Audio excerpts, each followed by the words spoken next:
just go burr ding, and everyone knows exactly what you're referring to. Kids, don't do hallucinogenics. I have some thoughts.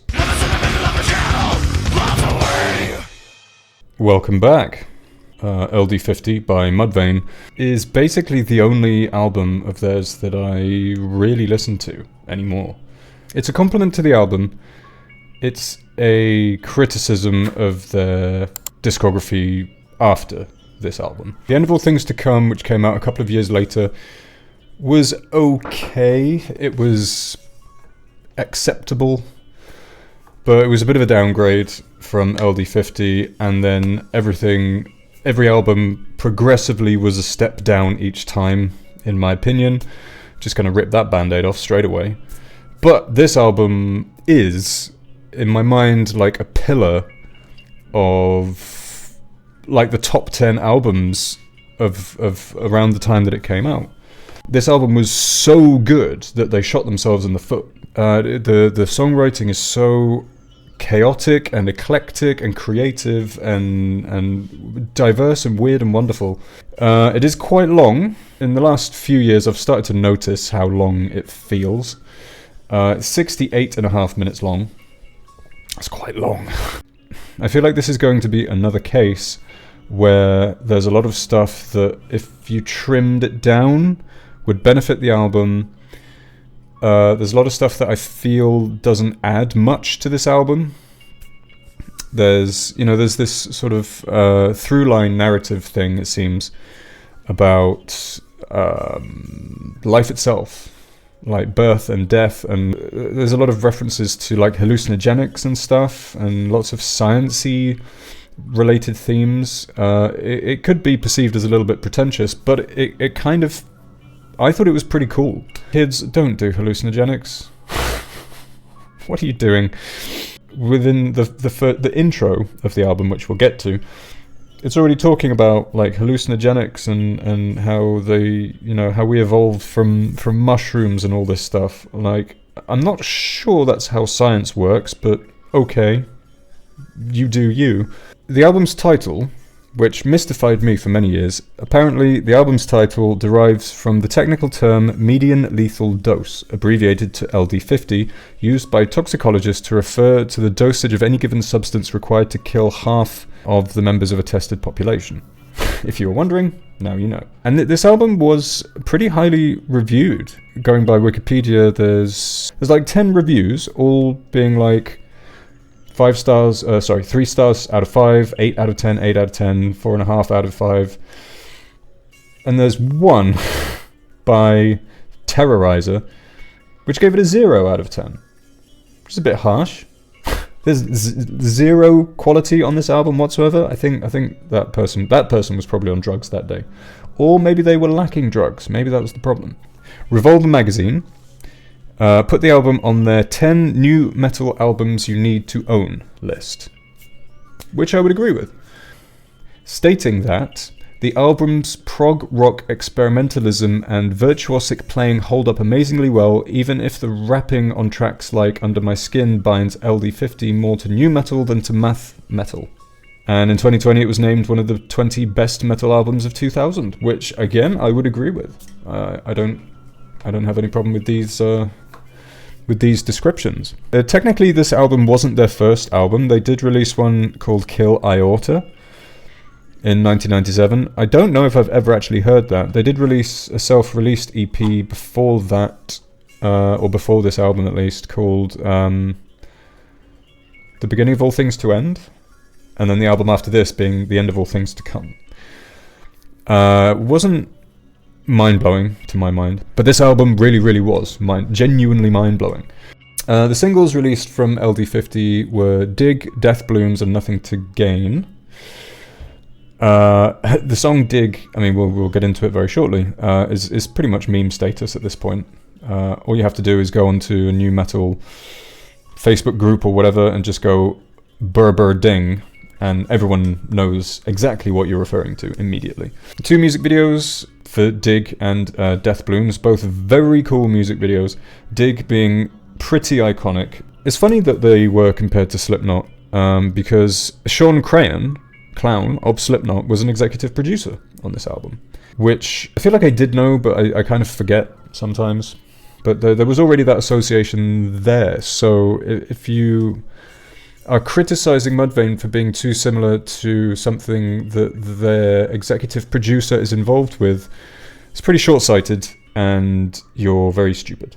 The members of Mudvayne are, and as far as I'm aware, always have been, Chad Gray on lead vocals, Greg Tribbett on guitar and backing vocals, Ryan Martini on bass, and Matthew McDonough on drums and keyboards. And I will say straight away, the member that stands out to me the most in terms of dexterity and technical ability was always Ryan Martini. He was, you could see just watching him, he was a demon playing the bass. I'm amazed the thing didn't just spontaneously combust with his hands.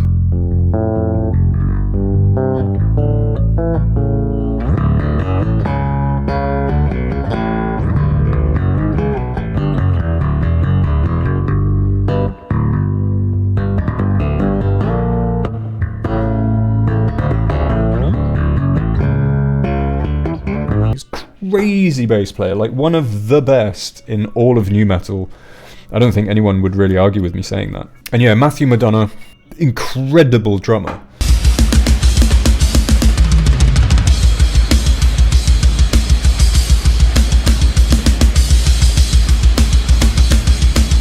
I feel like this isn't a quote from him, this is just my my own observation. I do feel like he takes a lot of his drumming technique or style from Tool. There's a lot of, we'll get into it, but there's a lot of dips in and out of Tool Town on this album. Way heavier than Tool ever would be, but bit of a similarity there.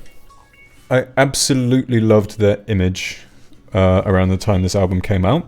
This word gets used a lot, but in this case it's for good reason. It was so iconic. Yes, other bands had worn masks or done face paint or whatever, but no other band had ever looked the way they looked. They were very easy to spot, and on stage, live, they looked so menacing and so like horror movie creatures almost. Like they almost didn't look like human beings anymore. They looked like monsters. And to, 13, 14-year-old me, that was the coolest thing. These dudes with like big spiky hair and like monster face paint, but without, looking like explicitly like movie monsters.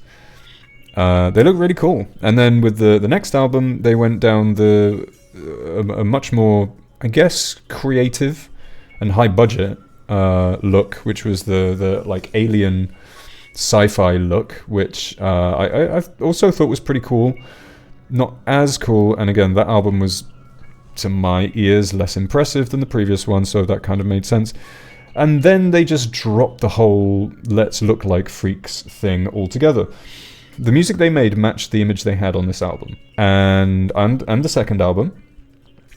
And then going forward, the lack of image matched the music that they were making.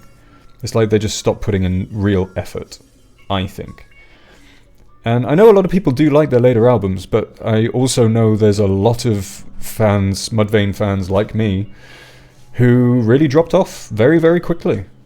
Because it just became so, not bad, but they just started to sound like radio rock, essentially, which is such a shame considering how technically proficient and competent they were as musicians and songwriters on this album. Very frustrating, and they never really went back to the sound particularly, so this album is one of a kind. So, shall we dive into this monolith of an album?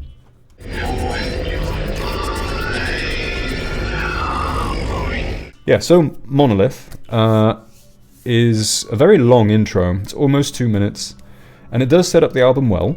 I don't often tend to listen to it because I'm a dumb meathead, and I've no real invested interest or connection to drugs or particularly hallucinogenics and mushrooms and all this Terence McKenna stuff. Typically, I just dive straight into Dig.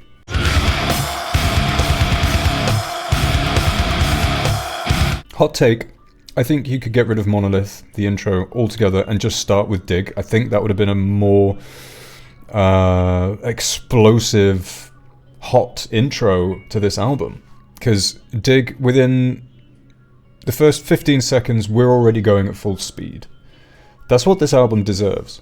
And I don't know if Chad had some kind of effect on his voice. I don't think so. But the way he screams, dig, bury me underneath everything, it sounds like a monster. I don't know if it's the fact that when I hear the song, I immediately see the music video and associate it with that image where he looks like a monster. So it makes it sound like a monster in my head. I don't know if that's my brain tricking me or something, but he does sound so monstrous. I've never heard a vocalist sound quite like this before. And again, a minute in, we're already showing off quite a lot of what this band is capable of. Particularly the drumming, when that double pedal starts coming in. It's like that's... I'm not saying it was missing from when it wasn't there, but when it comes in, it's like, oh yeah, that fills a really nice gap that I'm now feeling because the double bass is there. And Ryan Martini's bass going... I've never heard anyone play bass like this on a metal song before. It's quite uncharacteristic of particularly new metal around this time. You know, the bass tended to be lost in the mix because there's, you know, a lot of distortion, a lot of big bangs and heavy drums going off and everything, and the bass tended to just fill in the bass frequencies, which, you know, you could say that's its exact job, but with Mudvayne, it seemed like it was, no, you're going to listen to this bass guitar, and you're going to like it. The little whispering, that like, it feels like someone's whispering in your ear, I don't know what that is, but it fills in a gap that I didn't know was actually there. Really cool effect. And just before the 2-minute mark, where it goes into, I guess it's a bridge, where it raises and raises and raises, and then it stays at this same evolved guitar riff. Really good. Yeah, I don't really feel like I have to go into Dig all that much. I mean, if you know anything about Mudvayne, you've heard this song before. You don't need me to explain it to you, so let's just get straight into Internal Primates Forever.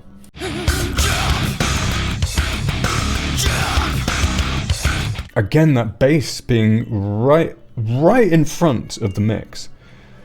It should be... I mean, that's not typically... like I said, it's not typically how bass usually sits in a mix, but in Mudvayne's case, it works because the guitar is very compressed, typical of the time, and relatively minimalistic in a lot of senses. When he's just doing the main chugs, it almost seems like the roles of the bass and the guitar have been switched. It's the bass that's doing all the noodly complicated stuff, but it's the guitar that's kind of keeping a steady rhythm, I guess. It's really interesting approach to writing music. They're coming to take me away, haha. I don't know if that's a reference to something. Maybe it is. Maybe you can let me know in the comments, but if it's not, if that's just him just feeling the vibe of the song, I like that. Okay, 2.5 minutes into this song, and we've already had like 6 or 7 different sections structurally. There's so much going on in this song, but it's so well spliced together. And I remember a lot of the descriptions about Mudvayne back in the day it was like prog rock in new metal attire. And that totally fits, because this is absolute... Dig is kind of straightforward. Internal Primates Forever is really genuinely progressive. Like, it goes all over the place. A lot. And the bit where he's going, stay away... Like, where has that come from? We haven't heard any singing up until this point, and there it is. There's like, oh, okay, he can sing. And again, it's just another section bolted on to this already structurally chaotic song. But it's not a mess of a song. It's very, very well structured. Okay, I've counted possibly like 10 different structural sections of this song. I'm not even sure this song has a chorus. I've listened to this album many, many, many times without analysing it like I am now here with you. And I've never acknowledged how complex this song is. There's so much going on. But the fact that I've never noticed it is a good sign, because that means that none of it jumps out to me as being, out of place or anything. Really technical. And this is what I'm talking about with their later music. Their later music doesn't do stuff like this. Or if it does, it's nowhere near to the same degree. And this is only track 2. -1.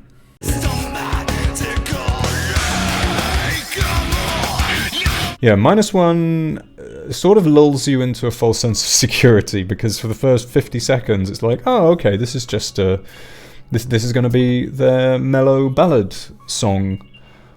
Wrong. Very wrong. The 51-second mark comes in and you're like, ah! Yeah, this is taking from the tried and tested mellow verse heavy chorus thing. In contrast to Internal Primates Forever, there's a lot of structure here, like a more traditional structure, let's say. Yeah, the chorus being the very, very heavy part that blows your socks off. And then after the second chorus, it goes into super fast, chaotic drums with Chad just screaming his head off. And it progresses perfectly. The point at 3:25... that big scream, then back into the chorus again for one last time. I love -1. I really do. This is an album that typically I will listen to all the way through. If I'm at work or something, I'll just, put it in. And I to my memory, there's not much I tend to skip. I feel like there may be a couple of bits towards the end. But at that point, I've already been listening for an hour, so, fair enough, I think. But there's so much dynamism in this album that it doesn't get boring quickly. Let's just put it that way. Death Blooms.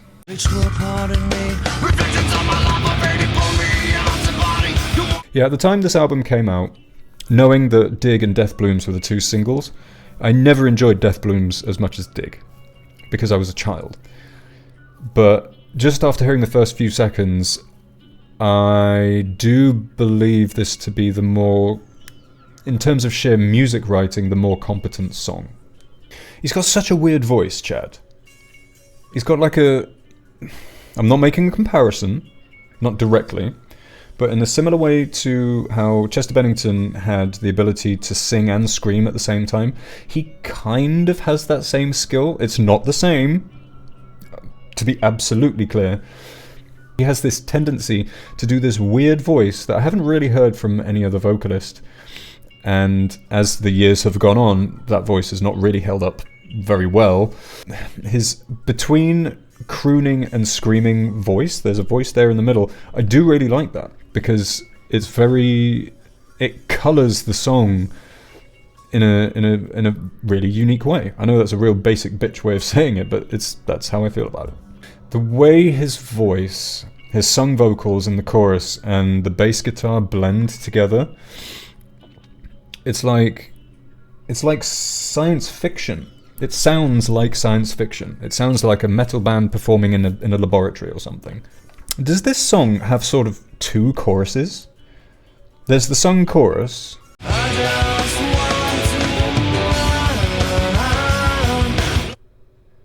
But then there's the pull me out of body, don't want it, whatever he's saying.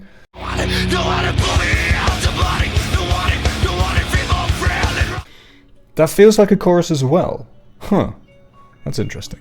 Yeah, that's a really weird thing that I'm only now analysing it and have just kind of just noticed. I mean, that just goes to show the complexity of these songs, where you can't even... Not in a bad way, but now that I'm really thinking about it, I can't discern between this part being the chorus or this part being the chorus. and one kind of leads into the other, and they both fit together perfectly, even though sonically they're two very different parts. This is really, really good music, man. Golden Ratio.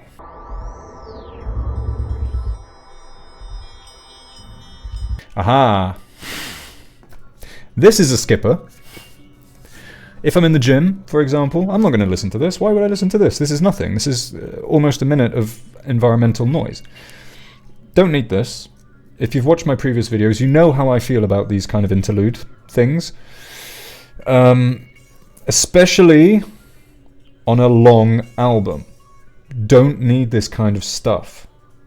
It's unnecessary. It adds nothing. Take it away. I'm skipping to the next song. Cradle. Realize what you've done to is another song where you think, is this going to be a mellow song? Oh no, it's not. This song rips your head off, man. And I've kind of interpreted this song as related to childbirth, because it's calm and it's calm and it's calm, and then when it kicks up, he's saying push repeatedly. That's what a midwife would say to a woman giving birth. So maybe I'm reading too much into it. I don't know, but that's how I've always interpreted that part of the song, at least. I know Greg is credited as doing backing vocals on this album, but I do feel like Chad himself is doing most of the vocal work here, even when it's theoretically impossible for him to be doing both lines at once. You know, it's one vocal layered on top of another. And I think that's a good choice, because it gives a surrealist sound to his vocal performance. Like, this isn't possible. It's like he's got two heads or something. Like, one's screaming, and then the other one's screaming on top of it, then it's screaming back, then the other one's screaming back. Really cool. The point at 2:58 always makes me laugh. I will say, while I do like this song, I do feel like it's too long. It's 5 minutes 15, and we have this pause about 2/3 of the way through the song, and then it just goes kind of back into the same thing again. Sometimes if I'm kind of not paying attention, I'm like, oh, has the song started over again? It's not. It just has the same exact intro, like 2/3 of the way through. So, in my opinion, you could have just cut that third off and just moved on to Nothing to Gain.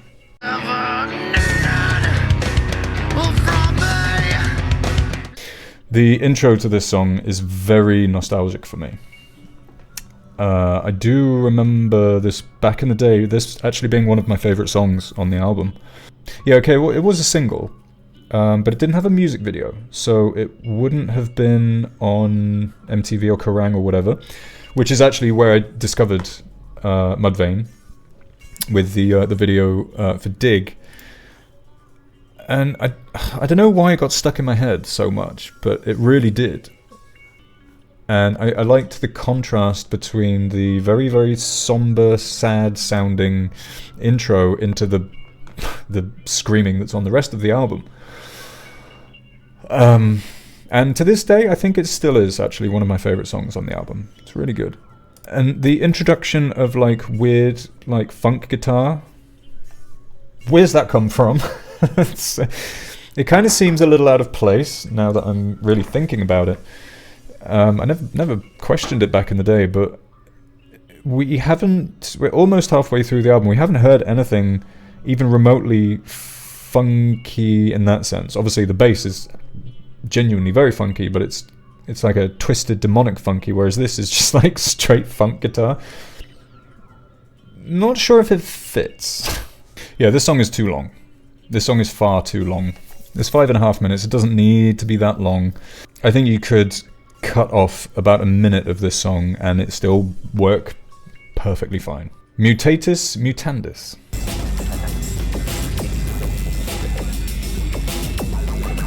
Okay.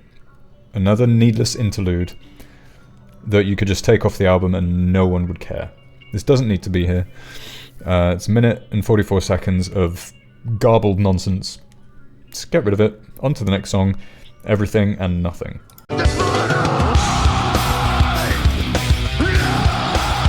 Not much to say about this song. In my in my humble opinion, this is the least remarkable song that we've heard so far. It doesn't really do anything we haven't heard before. It does have, though, I will say, some cool kind of samples in there. There's some interesting, like, old school, almost like rave drum samples hidden in the mix, which I do quite like. But the song overall, I could live without it. Severed.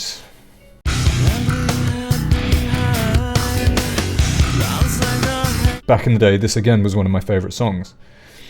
I love the ascending chorus.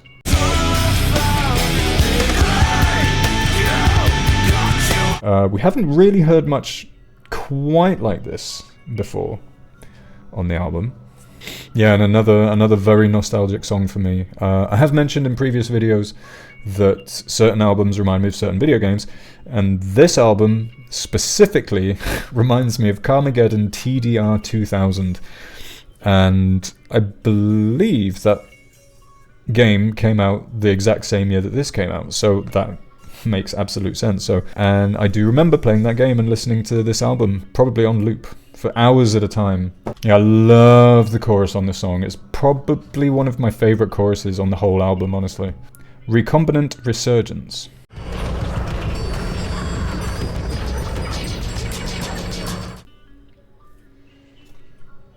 What is this? Why is this on this album? Why is there so much filler on here? I know it's to give it atmosphere or whatever, but in this day and age, I hate this shit. I don't need it. So far there's almost 7 minutes of filler on this album. 7 minutes. Don't like that. Prod.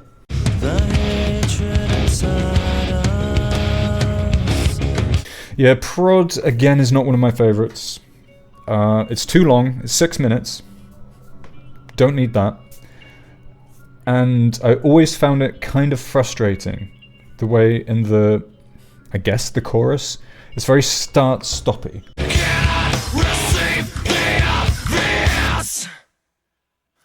Start, stop. Start, stop.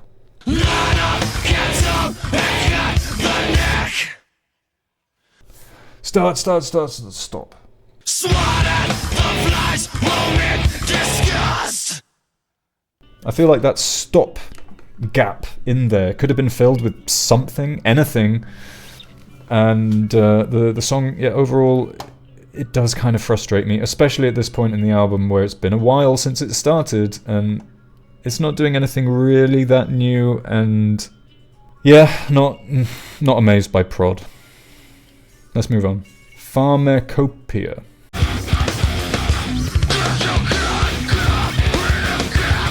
Some lovely bass work on this song. Some really nice, like, actual bass chords, which, again, is something you do not hear on metal.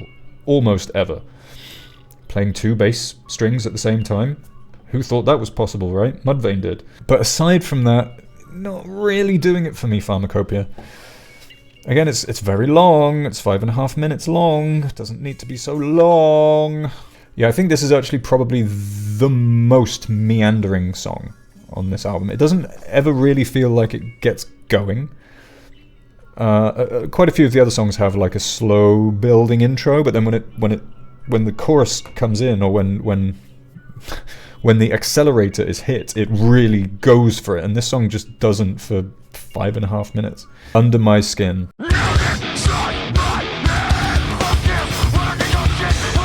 Okay, Under My Skin is my favourite song on the album. Why? Because it doesn't mess about. Yeah, Under My Skin doesn't stop for basically its entire runtime. It's full on pedal to the metal the whole way through, from the first second it starts until basically the end. And this song really stood out to me. I think possibly because, as I've started to notice towards this second half of the album, it does start meandering. There is some filler. And then Under My Skin comes, and it's like, whoa, where did that come from? I wasn't expecting that. It takes you by surprise. And to this day, it does still take me by surprise, considering what's come before it. I love Under My Skin. This could have been a single, but I think this is probably too heavy, even in 2000, to be a single. But Under My Skin gets 10 out of 10 for me. Love the song, always have, always will. It never gets boring. So good. I don't even know how to pronounce this song. No Forever? No, K now F orever? Now, whatever, it's here.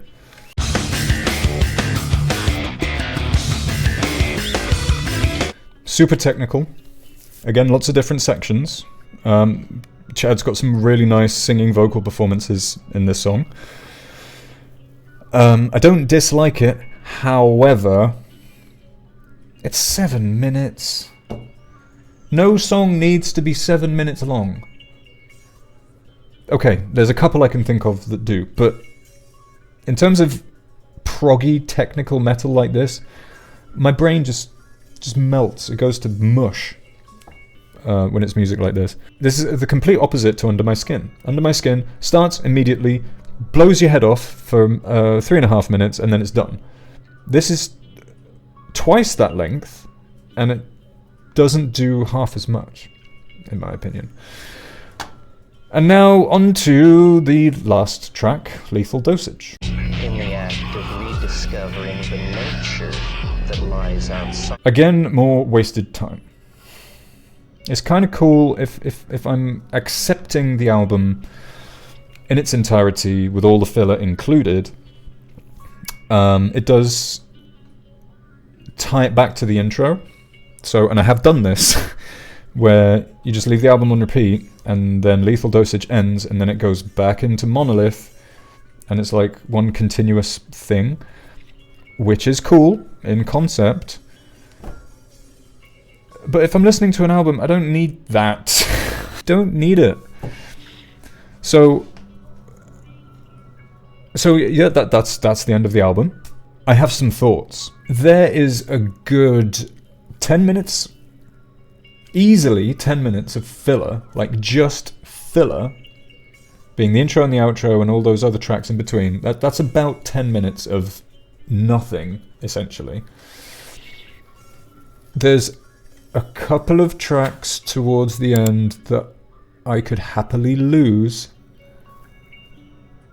and not I don't really feel like you'd be losing anything that you haven't already heard on the album.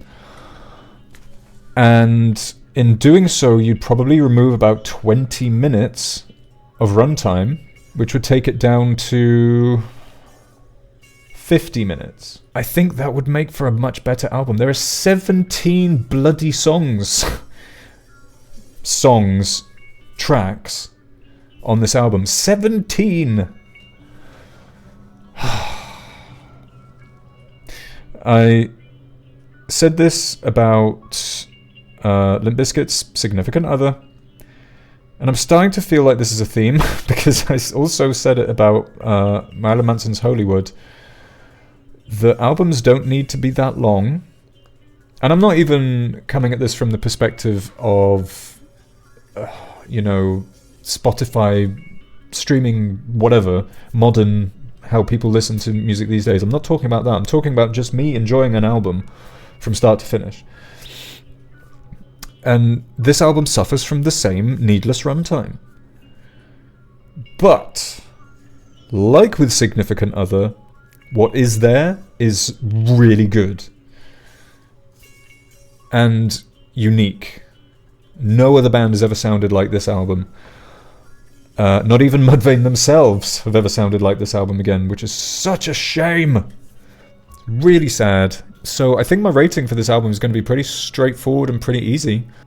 I'm going to give this, if you've seen all my previous videos, you'll know this quote, but I'm going to give it an 8 out of 10 because 20% of it doesn't need to be there.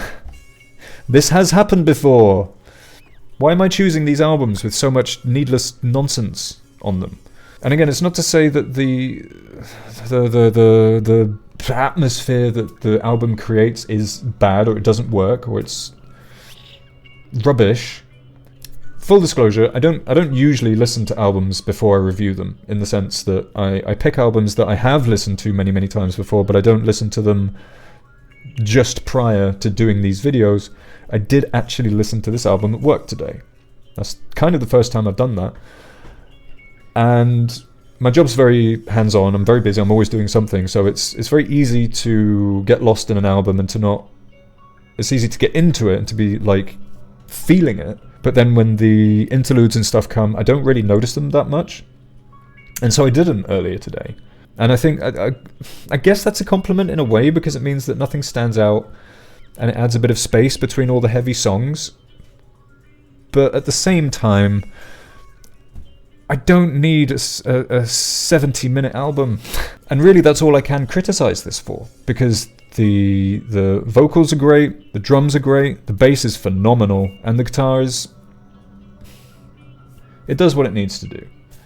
The least remarkable element of this album, and I'm okay with that, because it's an unusual dynamic to have the bass be so up front in the place where the guitar normally would be. So that's cool. I'm not going to criticize it because the guitar is lacking. It's good. All of it is good. All of it works sonically. Some of these songs I will listen to for the rest of time. I really will. The whole album, perhaps not.